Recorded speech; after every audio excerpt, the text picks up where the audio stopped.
Oi, eu sou o Romeu e você está no Armário da Física. Seja bem-vindo! No episódio de hoje nós vamos falar sobre a lei de Coulomb e a força eletrostática resultante em uma distribuição de cargas. Vamos lá?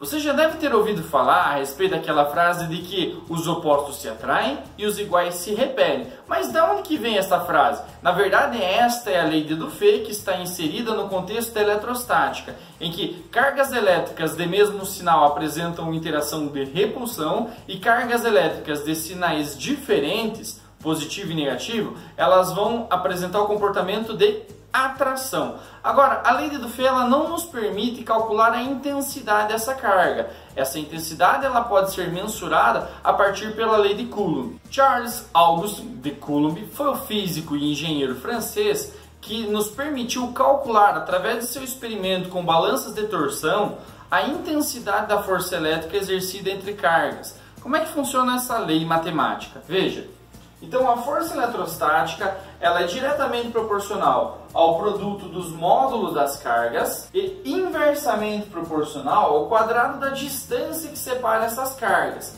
Essa constante K de proporcionalidade ela vai depender do meio em que essas cargas estão inseridas. No vácuo, essa constante tem valor aproximadamente igual a 9 vezes 10 a nona Newton vezes metro quadrado por coulomb quadrado. Aparece para vocês aí uma constante importantíssima para vocês utilizarem no contexto da força elétrica. Você percebeu que essa expressão matemática da lei de Coulomb para a força elétrica que atua entre duas cargas, ela é muito parecida com a lei da gravitação universal de Newton? Agora eu tenho uma observação a fazer. Nós levamos essas cargas em módulo, quer dizer que o sinal das cargas ele só serve unicamente para você entender o tipo de interação. Dependendo do tipo de interação, o sentido da força elétrica ele pode mudar. E como a força é um vetor, na hora de calcular uma força resultante, isso pode impactar a solução do exercício. Nesse exemplo, nosso objetivo é calcular a intensidade da força resultante que atua sobre a carga B devido à presença das cargas A e C, todas posicionadas sobre os vértices de um triângulo equilátero de lado igual a 30 centímetros. Note que os valores das cargas A, B e C estão dados aqui para vocês. 3 microcoulombs, 1 nanocoulomb, 5 microcoulombs e a constante eletrostática do meio, 9 vezes 10 a nona, já nas unidades do Sistema Internacional. Repare que essa constante é o termo que tem mais unidades de medida. Então é ela que vai me determinar a unidade das outras. Por exemplo, eu sei que a força eu vou obter em Newton. A distância eu tenho que usar em metro, para quando eu elevar ao quadrado, aparecer a unidade metro quadrado. E as cargas também vou ter que expressar em Coulomb, então eu vou ter que substituir os prefixos de unidades. A primeira coisa a ser feita é determinar o sentido das forças que agem nessas cargas. Lembra que a carga de interesse é a carga B. Como são todas positivas, isto é, de mesmo sinal, a interação entre todas elas será de repulsão. Agora eu vou representar essas forças para nós então calcularmos essa força resultante. Uma vez que eu representei essas forças, agora eu vou usar uma regra que é a representação da soma vetorial pelo método do paralelogramo. Eu vou projetar o primeiro vetor na ponta do segundo, o segundo na ponta do primeiro, e deste modo, unindo a origem dos vetores até a extremidade de suas projeções, nós obtemos o vetor resultante que atua sobre ele. A lei de Coulomb ela me permite calcular o módulo dessas forças, respeitando as suas conversões de unidades, e eu tenho que esses vetores podem ser somados a partir do método do paralelogramo. Existe uma lei matemática, que é chamada lei dos cossenos, que me permite calcular então a soma desses dois vetores. No contexto da soma vetorial aparece aí para vocês que a resultante ao quadrado é dada pela soma dos quadrados das componentes mais 2 vezes o módulo da primeira vezes o módulo da segunda vezes o cosseno do ângulo entre elas. Eu posso usar a relação de ângulos opostos pelo vértice. Então eu sei que este ângulo aqui ele também vale 60 graus.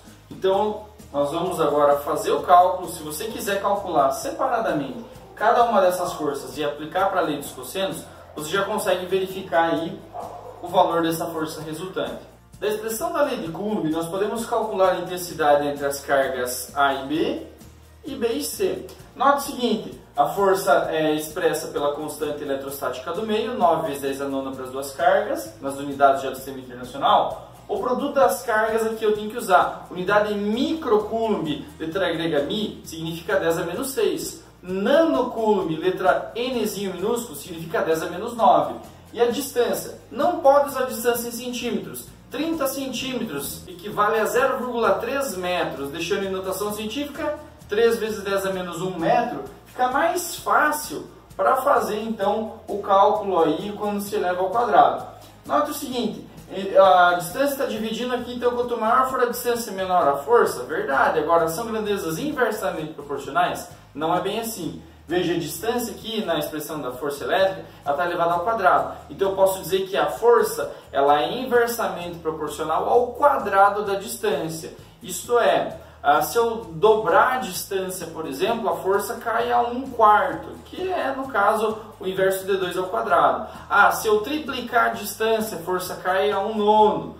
Se eu multiplicar a distância inicial por 5, a força cai por um fator de 1 sobre 25. Então nós temos essa relação, força inversamente proporcional ao quadrado da distância, muito embora seja proporcional ou diretamente proporcional ao produto das cargas.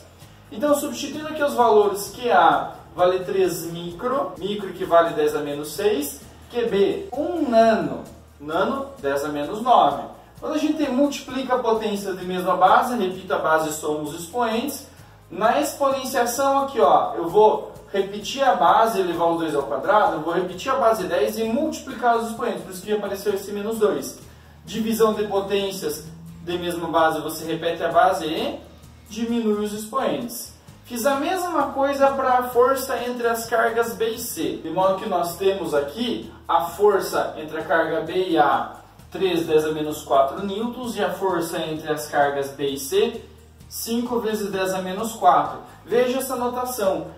FBA, o que significa isso? É a força sobre a carga B, sempre a primeira letrinha é o termo que recebe a ação da força, exercida pela carga A. Aqui é a mesma coisa, FBC, força sobre a carga B, exercida pela carga C.